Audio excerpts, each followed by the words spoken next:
디지털, 인터넷, 스마트폰에도 K방역이 절실하다. 안녕하십니까. 행정복지위원회 오강현 의원입니다. 초중고등학교 학사 일정상 대부분 2학기가 시작되었습니다. 그러나 코로나19로 인해 전국의 학생들처럼 우리 김포시 6만여 명의 학생들도 아직 학교를 정상적으로 등교하지 못하고 있는 실정입니다.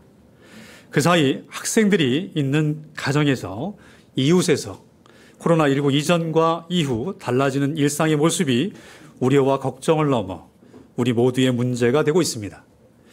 이에 따라 정부 부처의 대응 방법을 통해 우리 지자체의 대책 및 해결 방법을 말씀드리기 위해 이 자리에 섰습니다.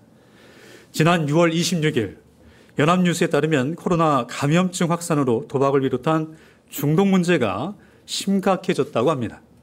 정부형 한국도박문제관리 서울센터장은 코로나 팬데믹이 선언된 후 3에서 5월간 상담전화 헬프라인 1336 이용자 수가 작년 동기 대비 16% 증가했다고 합니다. 또한 이해국 카톨릭대 정신건강의학과 교수는 불법 경륜, 경정, 사이트 신고 건수가 3월 말 1061건으로 역대 최고치를 기록했으며 스마트폰 보급으로 불법 온라인 도박이 증가하고 청소년과 어린이들의 도박 중독 비율이 늘고 술, 인터넷, 포르노, 게임 등을 더 자주 이용해 중독 위험도가 높아져 중독 치료를 빠르게 진행해야 한다고 강조했습니다. 언제 끝날지 모르는 코로나19 팬데믹 속에 모두의 시선이 코로나19에 집중된 사이 스마트폰 중독 의심자들이 집에 있는 시간이 길어진 만큼 중독의 위험이 더 높아졌습니다.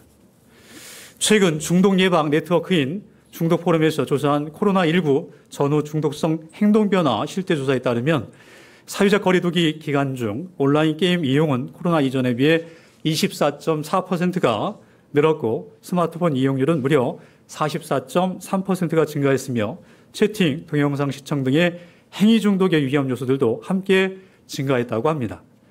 그런데 더 심각한 문제는 행위 중독의 위험 대상이 주로 어린이와 청소년이라는 점입니다. 이들을 바라보는 부모는 코로나도 걱정이지만 스마트폰 때문에 받는 스트레스가 이만저만이 아닙니다. 노모포비아 스마트폰이 없는 공포의 저자인 만프레드 스피처 박사는 디지털 세상이 아이를 아프게 한다 하고 일갈했습니다. 이 아픔은 전자파로 인한 편두통이나 각종 눈 질환, 구부정한 자세로 변형된 거북목, 허리 등 디스크, 손목 터널, 증후군 등 다양한 신체적 장애뿐만 아니라 아날로그에 적응하지 못해서 발생하는 디지털 장애, 쉬운 것도 해결하지 못하는 결정 장애, 이유 없이 불안하고 초조한 노모포비아 등의 정신적 장애입니다. 더 나아가 이것이 사회 문제로 대두되는 이유는 대인 기피, 분노 조절 장애 또는 묻지마 폭력, 살인 등으로 표출되고 있기 때문입니다. 디지털 중독의 빨간 경고음이 울리고 있습니다. 이에 따라 우리 정부는 발빠르게 디지털 뉴딜 사업을 통해 각 부처마다 디지털 이용의 문제점 해소를 위해 발벗고 나서 다음과 같은 지원 정책 사업을 계획 진행하고 있습니다. 지난 8월 27일 정부 관계부처 합동으로 만든 디지털 미디어 소통 역량 강화 종합계획안을 보면 정부는 첫째, 올바른 미디어 이용에 대한 국민의 인식을 제고하고 국민의 미디어 참여 활성화를 위해 다양한 계층별 분야별 행사 중 장애인 미디어 축제, 뉴스 제작 공모전, 청소년 방송 콘텐츠 경연대회, 미디어 크리에이터 경연대회, 드론 영상 콘텐츠 공모전 등을 권장하였습니다. 둘째, 게임, 영상물 이용 문화 조성을 위해 청소년, 학부모, 교사 대상 올바른 게임 이용, 영상물 올바른 시청 방법 등을 교육하고 홍보해야 함을 강조했습니다. 셋째, 건전한 디지털 문화 조성을 위한 캠페인 활동 중에서 온오프라인 디지털 윤리 홍보 콘텐츠를 만들어 민관 협력을 통한 온오프라인 캠페인을 전개하여 디지털 시민성 국민 인식 제고를 권하였습니다. 각 부처 중에 문체부, 교육부, 과기정통부, 방통위에서는 코로나19 이후 허위 정보나 사이버 폭력에 대한 사후 규제와 함께 디지털 공간에서의 개인 간 배려와 존중, 올바른 소통 활성화와 공동체 확립 등이 필요하며 디지털 공간에서의 정책성 확립, 소통과 사회 참여 등을 위한 윤리 교육을 강화하고 사이버 폭력, 혐오 표현 사용 등 역기 등 예방 프로그램과 올바른 스마트폰 사용 교육도 실시해야 한다고 강조하였습니다. 여성가족부는 디지털 성범죄 예방 대책, 24시간 상담, 모니터링, 신속한 삭제 지원까지 디지털 성범죄 대응 체계를 강화하기로 했습니다.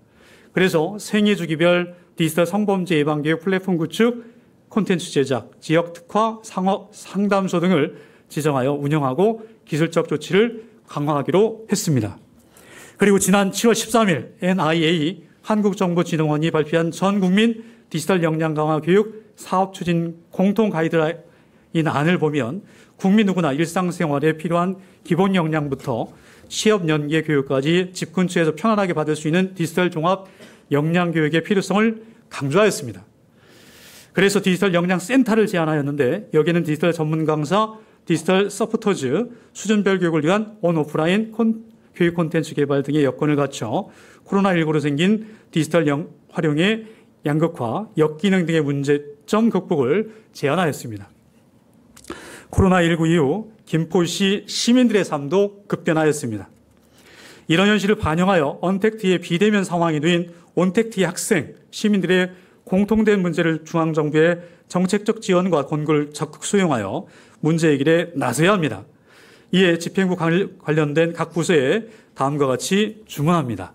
첫째, 김포시는 작년 제정한 정부와 역기능 청정지역 조례안을 충실하게 반영하여 코로나19 이후 발생되고 있는 디지털 역량 강화의 필요성뿐만 아니라 디지털 역기능에 대한 문제점까지 비대면, 대면 사업을 통해 문제 해결을 위해 적극적으로 사업을 추진해 주길 바랍니다. 둘째, NIA 한국정보와 진흥원이 제안한 디지털 역량센터를 비롯해 각 중앙부처의 정책과 제안을 우리 상황에 맞게 집행부 각 부서에서 적극적으로 수용하여 진행해 주실 것을 간곡히 부탁드립니다. 셋째, 코로나19의 방역이 그랬듯이 디지털 K방역도 관마로는 절대 성공하지 못합니다. 민과 관과 경이 협력하여 디지털의 역기능을 해결할 수 있도록 교육청 민간단체, 경찰, 김포시가 모두 포함되는 민관경의 디지털 방역 거버넌스 체계를 제안합니다. 코로나 때문에 학교에 가지 않는 중딩 2학년 아들, 집에선 잠자는 시간 외엔 하루 종일 핸드폰 게임만 한다. 하도 답답해서 핸드폰을 뺏었다. 아들은 부들부들 떨며 울기 시작한다. 제발 핸드폰만은 빼앗지 말라고 무릎을 꿇고 빈다. 어느 학부모의 글 일부입니다. 코로나19 이후 우리 가정의 자화상입니다. 끝까지 경청해 주신 시민, 언론인, 동료 의원님, 시장님, 공직자 여러분 감사합니다.